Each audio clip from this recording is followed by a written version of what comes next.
नमस्कार, ABP news पर हाजिर हूं मैं रोमाना इसार खान। पॉलिटिकल पावर सेंटर में आपका स्वागत है। आज पॉलिटिकल पावर सेंटर के न्यूज मेकर उत्तर प्रदेश के मुख्यमंत्री योगी आदित्यनाथ। आज पॉलिटिकल पावर सेंटर में आपको दिखाएंगे योगी आदित्यनाथ के अचानक दिल्ली आने के मायने क्या हैं, क्योंकि एक तरफ उत्तर प्रदेश में उपचुनाव की सियासी सरगर्मी है और दूसरी तरफ अब सवाल ये कि योगी आखिर खुद आए हैं दिल्ली या फिर उन्हें बुलाया गया है दिल्ली।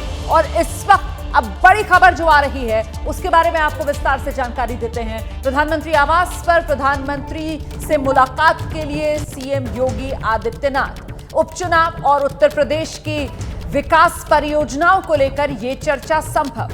जानकारी मिल रही है उपचुनाव और यूपी की जो विकास परियोजनाएं हैं उसको लेकर चर्चा संभव है। और फिर रात 8 बजे जेपी नड्डा बीजेपी अध्यक्ष से भी मुलाकात कर सकते हैं उत्तर प्रदेश के मुख्यमंत्री योगी आदित्यनाथ।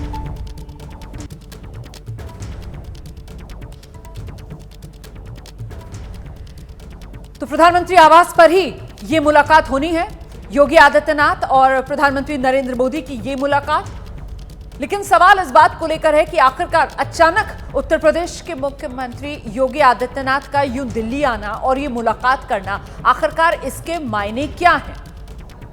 इसी को लेकर सियासी सरगर्मी तेज हो गई है।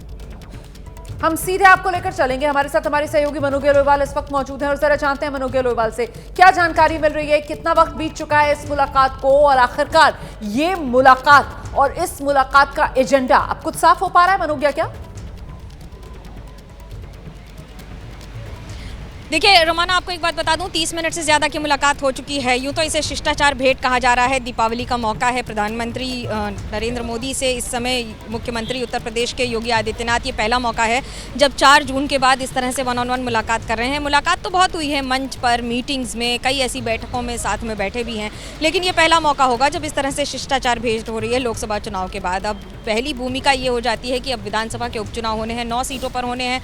5 पर एनडीए को बढ़त हासिल रही है पिछले बार, लेकिन 4 पर समाजवादी पार्टी। ये तो हो गई चुनाव और रणनीति और राजनीति की बात। तो वहीं दूसरी ओर महाकुंभ 2025 में होना है, जिसका लोगो हाल ही में रिलीज किया गया है, क्योंकि महाकुंभ, प्रयागराज, वाराणसी और ये सब आध्यात्म से लेकर ऐसे बहुत सारे मुद्दे हैं जिस पर प्रधानमंत्री के साथ साथ योगी आदित्यनाथ दोनों का ही विशेष इंटरेस्ट रहता है। इतना बड़ा आयोजन होता है तो इस आयोजन की एक बड़ी भूमिका हो सकती है आज इस चर्चा में। पर सबसे महत्वपूर्ण बात, क्योंकि ये एक शिष्टाचार भेंट है दीपावली के बाद, और आज शाम को 8 बजे प्रधानमंत्री से मिलने के बाद मुख्यमंत्री योगी आदित्यनाथ बीजेपी के राष्ट्रीय अध्यक्ष जेपी नड्डा से मुलाकात करेंगे उनके निवास स्थान पर।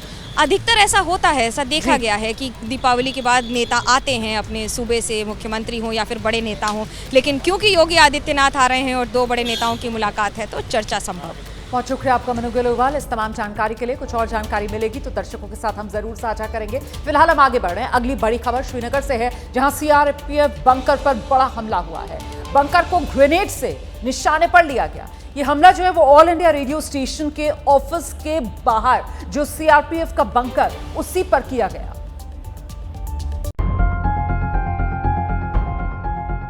आतंकी हमले से श्रीनगर के संडे मार्केट में सन्नाटा पस रहा है। सुरक्षा बलों ने पूरे इलाके की घेराबंदी कर दी है।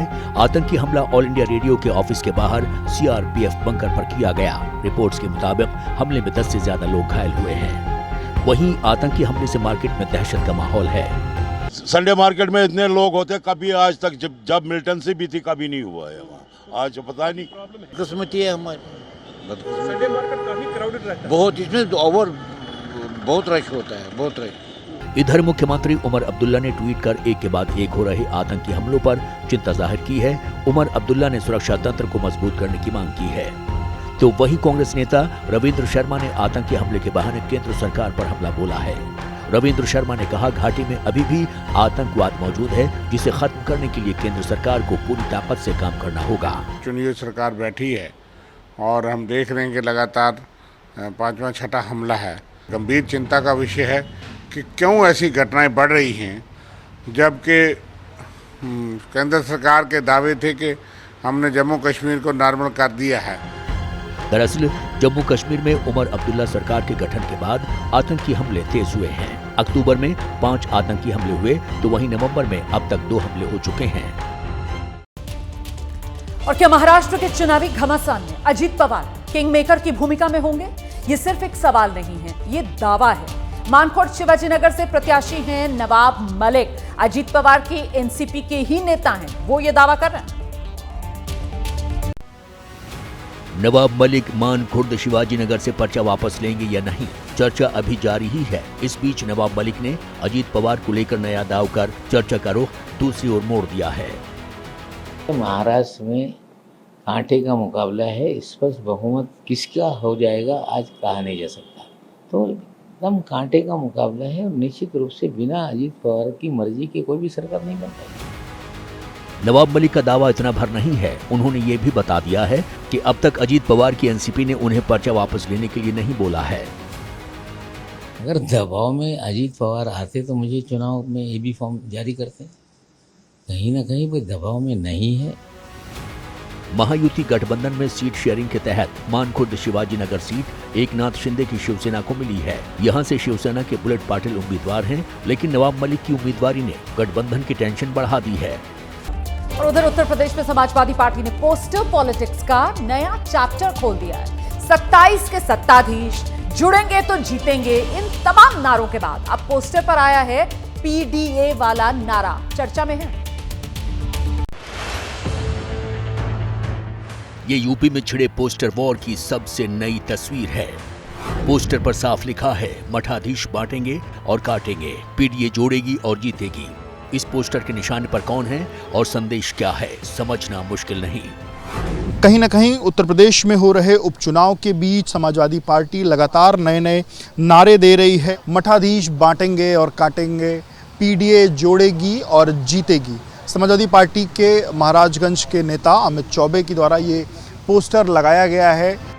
पोस्टर लगाने वाले एसपी नेता अमित चौबे का ताल्लुक यूपी के महाराजगंज जिले की फरेंदा सीट से है, जिनका पोस्टर को लेकर क्या तर्क है, सुनिए। समाजवादी पार्टी उत्तर प्रदेश के माननीय अखिलेश यादव के नेतृत्व में उन्होंने फैसला किया है, बाबा पीठाधीश्वर जो बांटने का काम कर रहे हैं, काटेंगे बांटेंगे। समाजवादी पार्टी माननीय अखिलेश यादव न बंटने देंगे न कटने देंगे। पीडीए परिवार 27 में सत्ताधीश 27 की कुर्सी पे बैठेंगे। ये उत्तर प्रदेश की भावनाएं आम आदमी की है। ये बांटेंगे काटेंगे ऐसा करेंगे, ये सब हिंसक नारे और इस तरह की मानसिकता कोई नई नहीं है भारतीय जनता पार्टी के लिए। पहले भी हमने माननीय मुख्यमंत्री को इस तरह की भाषा का प्रयोग करते हुए देखा है, तो हम उनको रोज याद दिलाते हैं कि लोकतंत्र है, आप चुनकर आए हुए प्रतिनिधि हैं, आज हैं कल कुर्सी नहीं होगी, क्योंकि 2027 में हम सरकार बनाने जा रहे हैं। ये पहला मौका नहीं है। समाजवादी पार्टी मुख्यालय पर 27 के सत्ताधीश, जुड़ेंगे तो जीतेंगे जैसे नारों के साथ पोस्टर लग चुके हैं, जिन्हें बीजेपी खासकर सीएम योगी आदित्यनाथ के बटेंगे तो कटेंगे वाले नारे का जवाब माना जा रहा है। बड़ी दिलचस्प खबर मैं आपको दिखाने जा रही हूं। वोट के लिए खुदा की कसम, भाषण की शुरुआत कुरान की आयतों के साथ। दरअसल मुरादाबाद की कुंदरकी सीट से बीजेपी प्रत्याशी हैं रामवीर सिंह ठाकुर, उन्हीं का ये भाईजान अवतार देखने के लिए मिल रहा है इस बार उपचुनाव में। सिर पर टोपी, गले में इस्लामिक रुमाल और मंच से अल्लाह के रसूल का संदेश। अल्लाह ताला की ताज में गुस्ताखी करने मैंने करी थी, काबे पे चढ़ाई करी थी, उल्टी पे खुद बैठता। ये कोई धार्मिक सभा नहीं और न ही सिर पर टोपी लगाए शख्स का ताल्लुक इस्लाम से है, बल्कि ये यूपी की कुंदरकी सीट से प्रत्याशी रामवीर सिंह ठाकुर हैं, जो मुस्लिम बहुल विधानसभा क्षेत्र में वोट जुटाने के लिए धर्म के पथ पर चल निकले हैं, वो भी भाईजान के अवतार में। मेरे दिली रिश्ते हैं, 25 साल से, किसी से 30 साल से रिश्ते हैं, और ये मैंने इन्हें नहीं बुलाया है, इन्होंने मुझे बुलाया है। अपने आप खुद सब लोग अपनी गाड़ियों से, अपने तेल से, अपनी मोटरसाइकिल से, अपना काम छोड़ के ये सब लोग आए हैं और इन्होंने मुझे आमंत्रित किया और मैं इनके बीच में आया हूँ। राम सिंह ठाकुर का दावा अपनी जगह, लेकिन एक तथ्य है, मुरादाबाद जिले में आने वाली कुंदरकी विधानसभा सीट पर मुस्लिम मतदाताओं की संख्या करीब 70% है। दूसरा, उपचुनाव में कुंदरकी सीट से कुल 12 नामांकन दाखिल हुए हैं, इनमें 11 प्रत्याशी मुस्लिम समाज से हैं। अकेले रामवीर सिंह ठाकुर हिंदू समाज से ताल्लुक रखते हैं। माना जा रहा है यही वजह है कि रामवीर सिंह ठाकुर मुस्लिम मतदाताओं को रिझाने के लिए इस्लामिक लुक में नजर आने लगे हैं। झारखंड के लिए बीजेपी ने संकल्प पत्र जारी कर दिया है, वादों का पिटारा खोल दिया है, लेकिन क्या ये संकल्प पत्र बीजेपी के लिए झारखंड में गेम चेंजर साबित होगा? रिपोर्ट देखिए।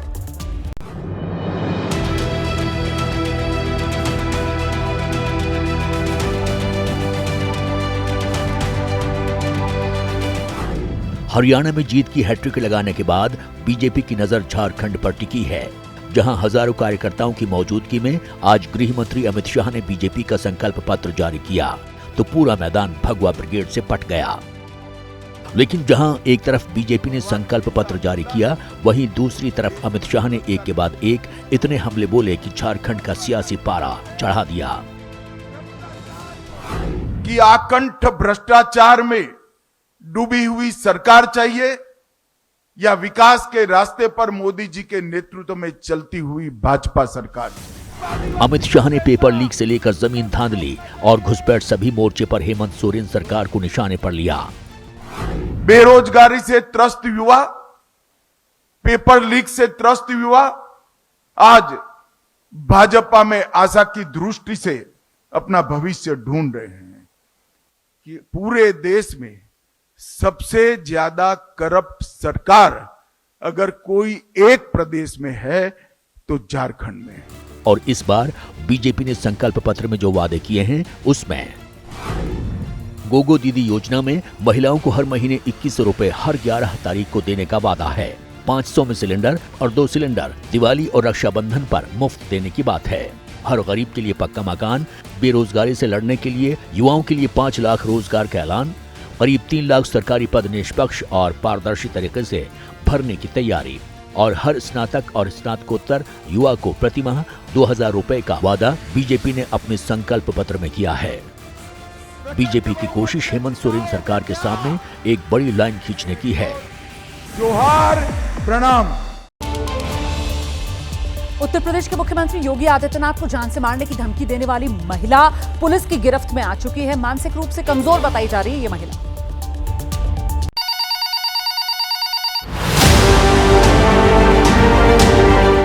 शनिवार को मुंबई कंट्रोल रूम में एक मैसेज आया था जिसमें उत्तर प्रदेश के सीएम योगी आदित्यनाथ को जान से मारने की धमकी दी गई थी। साथ ही ये भी कहा गया था कि अगर 10 दिन के अंदर योगी ने मुख्यमंत्री पद से इस्तीफा नहीं दिया तो बाबा सिद्दीकी जैसा अंजाम होगा। इस धमकी भरे कॉल के बाद पुलिस महकमे में हड़कंप मच गया और यूपी में सीएम आवास के बाहर सुरक्षा बढ़ा दी गई थी। उत्तर प्रदेश के मुख्यमंत्री योगी आदित्यनाथ को जान से मारने की धमकी मुंबई पुलिस को मिली है। इसके बाद जो उत्तर प्रदेश में उनका जो आवास है 5 कालिदास मार्ग, वहां की सुरक्षा व्यवस्था बढ़ा दी गई है। उधर सीएम योगी को मिली धमकी पर राजनीतिक बयानबाजी भी शुरू हो गई थी। उत्तर प्रदेश के मुख्यमंत्री योगी आदित्यनाथ जी ने उत्तर प्रदेश के बड़े बड़े माफियाओं को बिल में दुबकने पर मजबूर कर दिया। ऐसे छुटभैये टाइप के अपराधी जो धमकी देकर के डराने का प्रयत्न कर रहे हैं, इनको भी इनके बिल से खोज करके निकालने का काम उत्तर प्रदेश की पुलिस करेगी। ये स्पष्ट हो गया है, चाहे उत्तर प्रदेश हो या भारत देश हो, सरकार नामक कोई संस्था काम नहीं कर रही है। अपराधी कभी जेल से सरकार चलाते हैं, कभी खुलेआम मुख्यमंत्री को धमकाते हैं। लेकिन अब लंबी चली खोजबीन के बाद मुंबई पुलिस और एटीएस ने मिलकर उस धमकी देने वाले को गिरफ्तार कर लिया है, जो एक महिला है जिसका नाम फातिमा बताया जा रहा है, जो मुंबई के उल्हास नगर की रहने वाली बताई जा रही है और मानसिक रूप से कमजोर है। वायनाड के प्रचार पथ पर कांग्रेस की उम्मीदवार प्रियंका गांधी ने अपनी रफ्तार बढ़ा दी है और बहन की जीत के लिए भाई राहुल गांधी भी उनके साथ साथ नजर आ रही है। प्रियंका गांधी गली, मोहल्लों और बाजारों में जा रही हैं, लोगों से मिल रही हैं। आधी आबादी के बीच चुनावी प्रचार को धार दे रही हैं। वायनाड के अलग अलग इलाकों में सभाओं को संबोधित कर रही हैं। वायनाड के मनंतावाड़ी में प्रियंका गांधी ने केंद्र की मोदी सरकार के साथ केरल की राज्य सरकार पर भी जोरदार हमला बोला। My brother fought hard for the medical college and he also achieved some success, but the facilities that have to be provided there still need to be strengthened and still need to be provided. It is sad that after all the efforts the state government has put a board there saying medical college, but still not started the activities that they should be starting for it to be a fully functional facility. Wayanad की चुनावी सभा में प्रियंका गांधी केरल सरकार और केंद्र सरकार की नीतियों को निशाना बना रही हैं, तो चुनावी दंगल में राहुल गांधी उनके साथ खड़े दिखाई दे रहे हैं। Sometimes I am a little more logical. She is more emotional than me.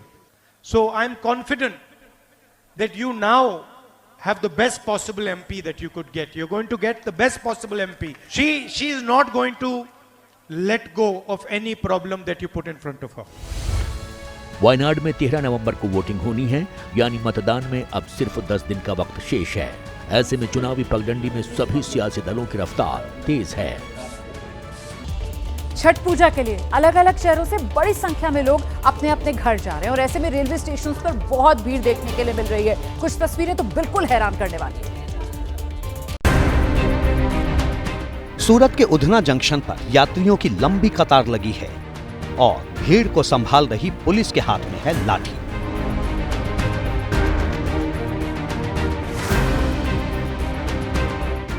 Udhna junction पर भीड़ को संभालने के लिए भारी संख्या में पुलिस बल की तैनाती की गई है। यात्रियों के बैठने के लिए इंतजाम किए गए हैं, लेकिन तमाम इंतजाम नाकाफी साबित हो रहे हैं।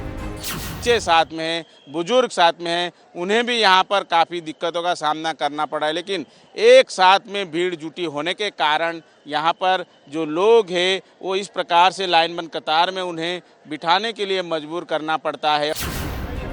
त्योहारी सीजन पर ट्रेनों में भीड़ का आलम यह है कि दिल्ली से चलकर मगध एक्सप्रेस पटना पहुंची तो धक्का मुक्की के हालात बन गए। स्लीपर कोच से यात्रियों के लिए नीचे उतरना तक मुश्किल हो गया।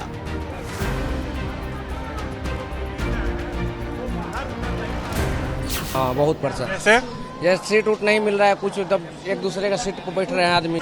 कुछ भीड़ कम नहीं हुई है। भीड़ अंदर बहुत है। अंदर बहुत है। वैसा ही जनरल जैसा भरा हुआ है, जैसे पहले था वैसा ही है। कुछ नहीं है जो व्यवस्था है।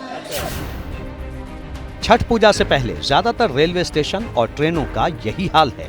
दिल्ली के आनंद विहार स्टेशन पर यात्रियों की भीड़ को संभालने के लिए विशेष व्यवस्था की गई है। यात्रियों के बैठने के लिए अतिरिक्त टेंट लगाए गए हैं। साथ ही भगदड़ जैसी स्थिति से निपटने के लिए भारी संख्या में पुलिस बल की तैनाती की गई है। छठ पर बनने वाले घाट को लेकर दिल्ली में सियासी घमासान तेज हो गया है। बीजेपी और आम आदमी पार्टी दोनों एक दूसरे पर हमलावर हैं।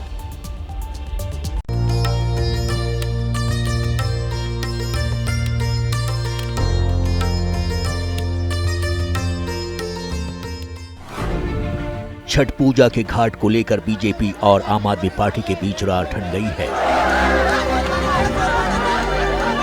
ग्रेटर कैलाश विधानसभा का ये इलाका है। यहाँ पर आप देख पाएंगे एक तरफ आम आदमी पार्टी के समर्थक जो हैं वो आपको नजर आएंगे, भारी संख्या में इनकी मौजूदगी है। और इसके साथ साथ दूसरी तरफ यहाँ पर आपको जो नारेबाजी है वो बीजेपी के समर्थकों की भी नजर आएगी। जोरदार नारेबाजी एक दूसरे के ऊपर लगातार चल रही है। एक तरफ आम आदमी पार्टी बीजेपी पर पूर्वांचलियों से नफरत करने का आरोप लगा रही है, तो दूसरी तरफ बीजेपी आम आदमी पार्टी को हिंदू विरोधी बता रही है। यहाँ पे अगर पूर्वांचल के हमारे गरीब भाई बहन 8 सालों से छठ मना रहे हैं तो अब डीडीए उनको कैसे रोक सकती है? इनके पास बाकायदा परमिशन है। अब इसको रोकने का क्या मतलब है? क्या राजनीति की जा रही है? ये तो गलत है। ये भी एक कमाल का थॉट है कि सरकार आम आदमी पार्टी की, दिल्ली सरकार में भी, एमसीडी में भी, और उसके बाद भी दोष बीजेपी को, जो 26 साल से जिसकी सरकार ही नहीं है दिल्ली में। ये पूरी लड़ाई छठ पर घाट बनाने की है, क्योंकि दिल्ली में एक बड़ी आबादी पूर्वांचल के लोगों की है और अगले साल विधानसभा चुनाव है। ऐसे में कोई भी पार्टी उन्हें नाराज नहीं करना चाहती।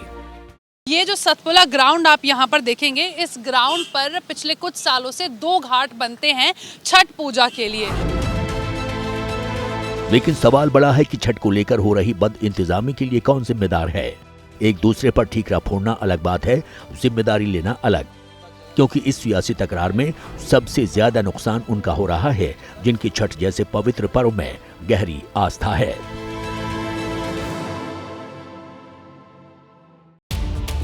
ट्रेन यात्रा के दौरान आजाद समाज पार्टी के मुखिया चंद्रशेखर जिस कोच में सफर कर रहे थे उस पर पत्थरबाजी का मामला सामने आया है। और गौर करने वाली बात यह है कि इस पत्थरबाजी की वजह से ट्रेन के कोच का जो शीशा है वो भी टूट गया।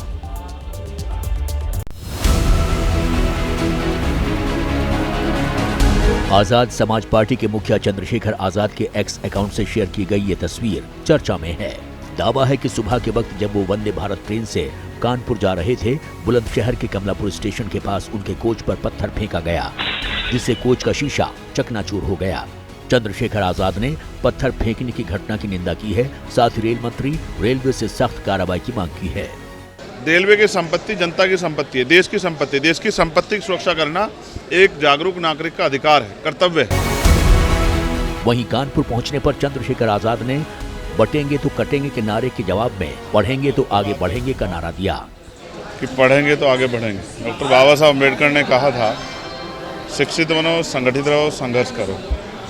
तो हम लोग जागरूक करें लोगों को। चंद्रशेखर आजाद ने कानपुर की सीसामाऊ सीट पर हो रहे उपचुनाव पर चुभने वाली प्रतिक्रिया दी। भाजपा के लोगों ने डर के षड्यंत्र करके हमारे प्रत्याशी का पर्चा कैंसिल कराया। हम इन चीज़ों से डरने वाले नहीं। तो जनता को तय करना है कि जब किसी पर जुल्म हो तो उसकी मदद करनी है या उसको अकेला छोड़ना, जनता को तय करना है। दरअसल कानपुर की सीसामाऊ सीट पर इरफान सोलंकी की सदस्यता रद्द होने से चुनाव हो रहे हैं।